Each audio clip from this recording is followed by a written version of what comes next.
दोस्तों नमस्कार। मैं ज्योतिषाचार्य एडी शास्त्री और आपके अपने YouTube चैनल नक्षत्र एस्ट्रो वर्ल्ड में मैं आप सभी का सादर अभिवादन करता हूं। दोस्तों आने वाला महीना अक्टूबर 2025 कुंभ राशि वाले जातकों के लिए कैसा रहेगा? क्या कुछ विशेष फलाफल होगा इस महीने? इस वीडियो के माध्यम से हम जानने की कोशिश करेंगे।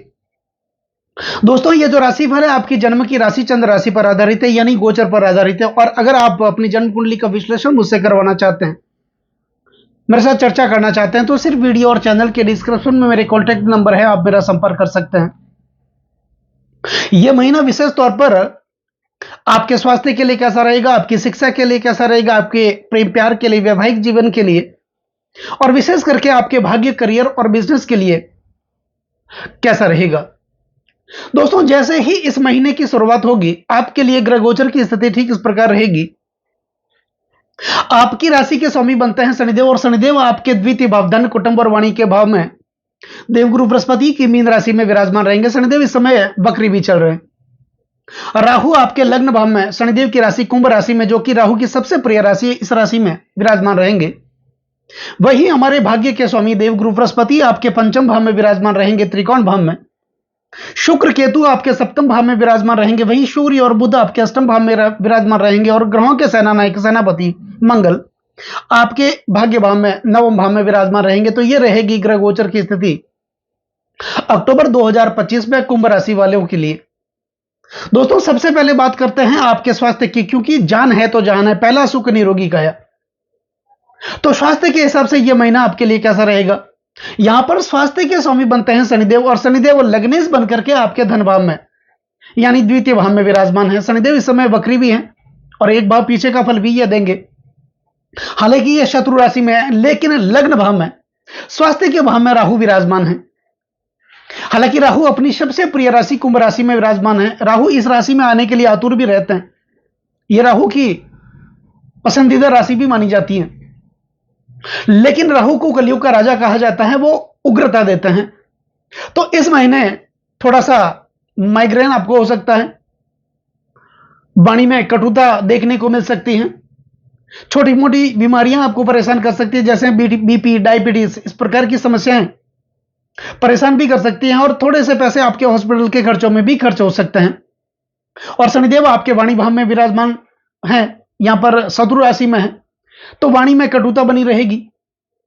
वाणी में थोड़ा सा ऐसा रहेगा, तो लोगों से बात करते समय आप थोड़ा ध्यान रखें, चर्चा करते समय थोड़ा ध्यान रखें। कौटुंबिक समस्याएं भी थोड़ी बहुत हो सकती है। वैचारिक मतभेद भाइयों में देखे जा सकते हैं। पैतृक संपत्ति में थोड़ा बहुत विवाद हो भी सकता है। इतनी बड़ी समस्या नहीं है, फिर भी शनिदेव आपके द्वितीय भाव में शत्रु राशि में चल रहे हैं और राहु आपके लग्न भाव में चल रहे हैं। तो यह भाव हमारे आचरण का भी माना जाता है, यह भाव हमारी महत्वाकांक्षा माना जाता है, हमारे गुणों को माना जाता है। तो यहां पर थोड़ा सा आचरण में एक अलग प्रकार की कटुता देखने को मिल सकती है। तो अपने आप को संभाल करके चलें और दूसरों के साथ अच्छे संबंध स्थापित करें, सोच समझ करके बात करें, सोच समझ करके चर्चा करें। अब बात करते हैं आपके शिक्षा की। दोस्तों शिक्षा का जो भाव बनता है वो बनता है पंचम भाव। यहां पर पंचम भाव में देवगुरु बृहस्पति विराजमान है, लेकिन यहां पर पंचमेश बनते हैं बुध, और बुध आपके अष्टम भाव में है फिलहाल। अब कुंभ राशि वाले जातकों के लिए बुध कारक भी बनते हैं, क्योंकि वो त्रिकोण भाव के स्वामी हैं और अष्टम भाव में ये विराजमान है। लेकिन ये राशि परिवर्तन करेंगे 3 अक्टूबर 2025 को, यानी इस महीने की शुरुआत में ही ये राशि परिवर्तन कर लेंगे और बुध ये जाएंगे आपके भाग्य भाव में, तुला राशि में। तो त्रिकोण के स्वामी त्रिकोण में जाएंगे, यह बहुत अच्छी स्थिति है। भावात भावम नियम के अनुसार यह स्थिति बहुत अच्छी है, क्योंकि त्रिकोण के स्वामी जब त्रिकोण में जाते हैं, भाव के अधिपति जब त्रिकोण भाव में जाते हैं, उस स्थिति में यह स्थिति बहुत अच्छी मानी जाती है। लेकिन इससे पहले 3 अक्टूबर से पहले, हालांकि 3 दिन ही होंगे, बुध आपके अष्टम भाव में है। तो अष्टम भाव तो अच्छा नहीं माना जाता है। लगने से अष्टम होने के कारण इस भाव को मारक भाव कहा जाता है। और मारक भाव में कोई भी ग्रह बैठ करके मार्केस बन जाते हैं, तो मृत्यु तुल्य दुखों का कारण भी बनते हैं। तो यहां पर शिक्षा के लिए अगर देखा जाए तो 3 अक्टूबर के बाद बहुत अच्छी स्थिति है आपके लिए, कुंभ राशि वालों के लिए। अगर आप शिक्षा ग्रहण कर रहे हैं, या हायर एजुकेशन के लिए अगर आप बाहर बाहर भी जाना चाहते हैं, विदेश जाना चाहते हैं, या अपने जन्म स्थान से दूसरे स्थान पर जाना जाकर के आप कोचिंग करना चाहते हैं, या फिर किसी को पढ़ाना भी चाहते हैं, कोचिंग करवाना चाहते हैं, तो 3 अक्टूबर के बाद ये स्थिति आपके लिए बहुत बढ़िया रहेगी, बहुत अच्छी रहेगी। तो आपके बच्चों के लिए भी स्थिति बहुत बढ़िया है, क्योंकि त्रिकोण के स्वामी जब त्रिकोण में जाएंगे, भाग्य भाव में जाएंगे, तो भाग्य में एक अलग प्रकार का निखार देखने को मिलेगा, भाग्य का साथ भी देखने को मिलेगा। जिन लोगों के लिए वीजा की प्रॉब्लम आ रही थी, उनके लिए भी अच्छी स्थिति देखने को मिलेगी 3 अक्टूबर के बाद, क्योंकि बुध की स्थिति बहुत बढ़िया होगी।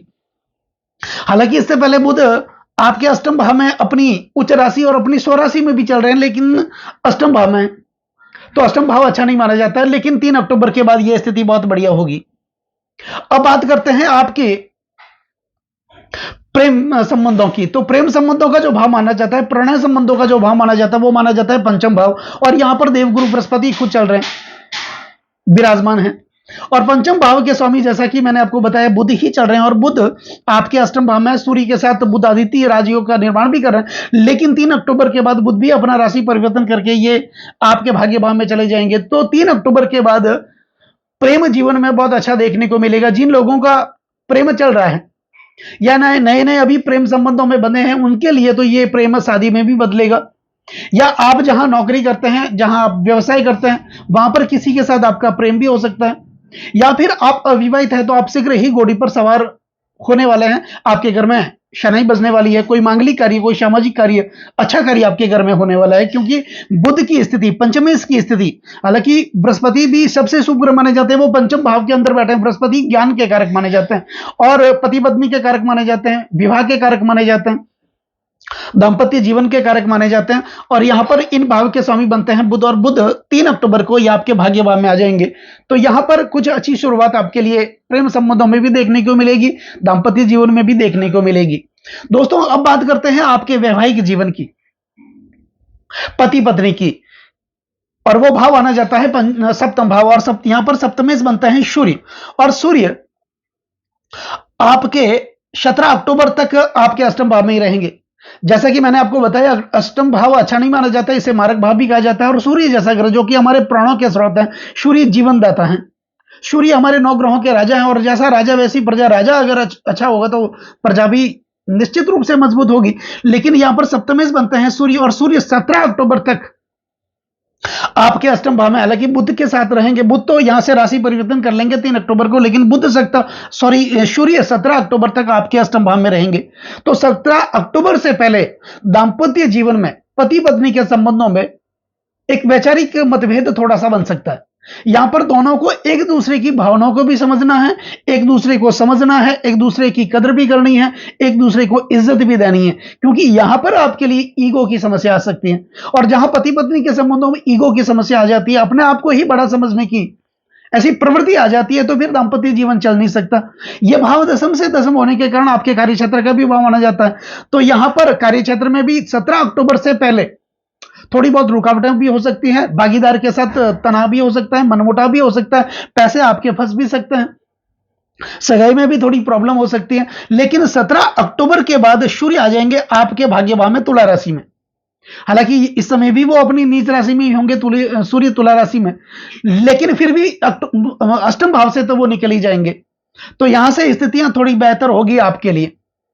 अब बात करते हैं आपके विशेष महत्वपूर्ण टॉपिक, भाग्य, करियर और बिजनेस की। दोस्तों, यहां पर भाग्यस बनते हैं शुक्र। मैं कई बार कह चुका हूं कि शनिदेव जो लगने से, या फिर लगने शनिदेव बनते हैं। शनिदेव के पास 2 राशियां, मकर राशि और कुंभ राशि। इन दोनों राशियों में से कोई भी राशि लग्न भाव अर्थात पहले भाव में होती है, उस स्थिति में शुक्र केंद्र और त्रिकोण के अधिपति बनकर के योग कारक माने जाते हैं। बुध तो यहां पर कारक है, लेकिन शुक्र योग कारक है। अब यहां पर शुक्र भाग्येश बनकर के कहां विराजमान है?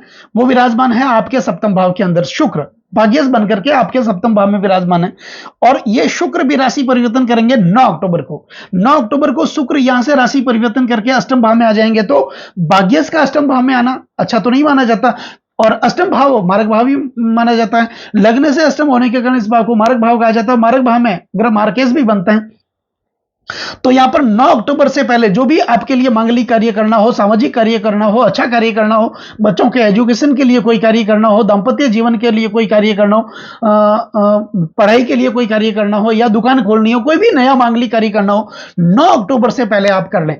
क्योंकि 9 अक्टूबर के बाद शुक्र आ जाएंगे आपके अष्टम भाव के अंदर, और उसमें भी शुक्र अपनी नीच राशि में आ जाएंगे। तो भाग्यश जब नीच राशि में आ जाएंगे और अष्टम भाव में आएंगे तो यहां से स्थितियां थोड़ी अच्छी नहीं होगी आपके लिए। तो 9 अक्टूबर के समय से पहले कोई भी आपको अगर कार्य करना है वो आप कर सकते हैं। अब बात करते हैं आपके भाग्य की। तो यहां पर भाग्यश बनते हैं शुक्र, और शुक्र 9 अक्टूबर के बाद यहां भी आ जाएंगे, लेकिन भाग्य भाव में चल रहे हैं मंगल।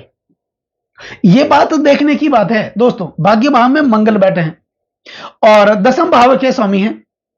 अब दसम भाव जो है वो कर्म अर्थ त्रिकोण का भाव माना जाता है।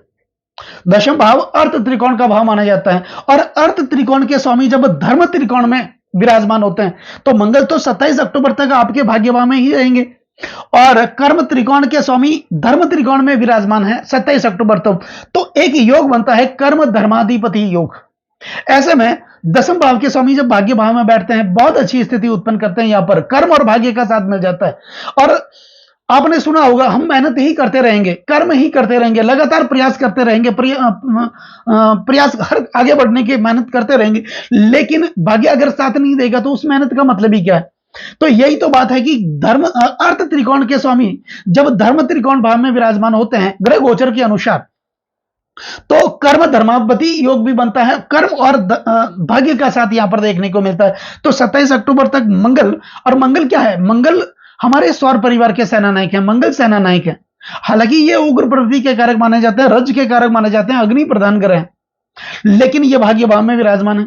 ये स्थिति बहुत बढ़िया है आपके लिए। और मंगल के बारे में अक्सर कहा जाता है तुष्टो ददाति साम्राज्यम रुष्टो हरति दक्षिणात्, की जब मंगल प्रसन्न होते हैं किसी भी व्यक्ति को अपना समय आने पर यह साम्राज्य दे देते हैं।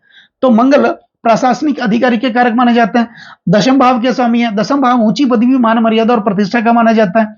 यह शासन प्रशासन का भाव माना जाता है। और जो लोग आईटी सेक्टर में भी जाना चाहते हैं या यूपीएससी की तैयारी करना चाहते हैं या आईएएस की तैयारी करना चाहते हैं, उनके लिए यह स्थिति मंगल जब तक ये नवम भाव भाग्य भाव में रहेंगे ये स्थिति बहुत बढ़िया है। ये भाव सपनों का है, इच्छाओं का है। मंगल आपके सपने, आपकी इच्छाएं भी यहां पर पूरी करेंगे, आपको मान सम्मान मिलेगा।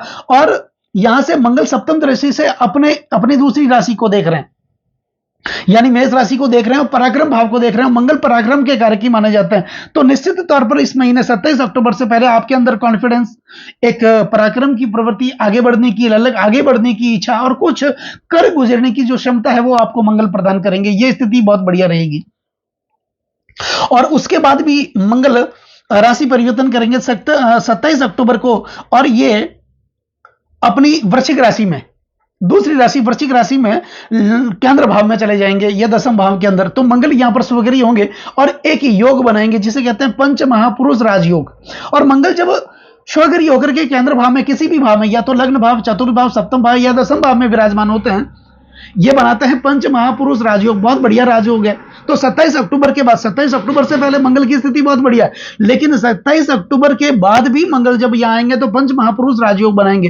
तो दसम भाव से संबंधित ये फल की प्राप्ति देंगे। कर्म के प्रति आगे बढ़ने की इच्छा, मेहनत का फल भी देखने को मिलेगा। यहां पर आपका इंक्रीमेंट भी बढ़ सकता है, पदोन्नति बढ़ सकती है। जहां भी आप नौकरी करते हैं वहां पर आपको एक नई जिम्मेदारी दी जा सकती है, और उस जिम्मेदारी का तय समय पर निर्वाह करते हुए आप लगातार आगे बढ़ेंगे, जिसके कारण आपका रुतबा भी बढ़ेगा। आप हमेशा आगे अपने आप को आगे रखने की कोशिश करेंगे, नेतृत्व क्षमता करेंगे, क्योंकि मंगल तो सेना रखे, ये तो नेतृत्व क्षमता ही करवाते हैं। तो ये स्थिति आपके लिए बहुत बढ़िया रहेगी। तो अब बात करते हैं आपके करियर की। तो करियर के स्वामी मंगल के बारे में मैंने आपको बता ही दिया। मंगल आपके भाग्य भाव में 27 अक्टूबर तक यह स्थिति बहुत बढ़िया, और 27 अक्टूबर के बाद भी जब मंगल आपके दसम भाव में आ जाएंगे यह भी स्थिति बहुत बढ़िया है। अब बात करते हैं आपके बिजनेस की। तो बिजनेस भाव के स्वामी बनते हैं बृहस्पति, और बृहस्पति बैठे हैं आपके पंचम भाव के अंदर, और अपनी सप्तम दृष्टि से ये एकादश भाव को, यानी अपनी खुद की राशि को देख रहे हैं। तो बृहस्पति भाग्य के कारक माने जाते हैं। तो व्यापार के हिसाब से अगर देखा जाए तो ये महीना भी आपके लिए बहुत बढ़िया रहेगा। कोई नई इनकम भी बढ़ सकती है, नया काम भी आप कर सकते हैं, नया व्यापार भी आप लगा सकते हैं, नई दुकान खरीद सकते हैं या नई दुकान लगा सकते हैं। तो बहुत बड़ी स्थिति कुंभ राशि वालों के लिए, कुंभ लग्न वालों के लिए रहेगी अक्टूबर 2025 में। तो ये रहेगा कुंभ राशि वाले जातकों के लिए ग्रह गोचर की स्थिति अक्टूबर 2025 में। तो दोस्तों, कैसा लगा ये वीडियो अगर आपको अच्छा लगा तो इस वीडियो को आप आगे से आगे शेयर जरूर करें, बेल आइकन बटन को जरूर दबाएं, कमेंट जरूर करें और कमेंट में जय शनिदेव, ओम नमः शिवाय आप जरूर लिखें, चैनल को सब्सक्राइब जरूर करें और एक उपाय शनिदेव से संबंधित आप जरूर करें। नियमित इस महीने शनिदेव के पौराणिक मंत्र, शनिदेव के गायत्री मंत्र, ओम कृष्णा गाय विद में रवि पुत्र धीमी तनो शनि प्रचोदयात, इस मंत्र का आप नियमित उच्चारण जरूर करें। और शनिवार के दिन संध्या काल के समय, एक महीने में 4 शनिवार होते हैं और कभी 5 शनिवार भी आ जाते हैं, तो हर शनिवार को संध्या काल के समय पीपल के वृक्ष के पास आप जाएं, सरसों का थोड़ा सा तेल लेकर के जाएं, मिट्टी का एक दीपक लेकर के जाएं और उस मिट्टी के दीपक में सरसों का तेल डाल करके अपना मुख देखें और पीपल की जड़ के पास आप रख करके आ जाएं। रखने के बाद अब जब आप वापस निकलते हैं 21 कदम तक आपको पीछे मुड़ के नहीं देखना है। यह उपाय आप कर लें, शनिदेव की कृपा आपके ऊपर प्राप्त होती रहेगी और भगवान शिव की कृपा भी आपको प्राप्त होती रहेगी। नमस्कार दोस्तों।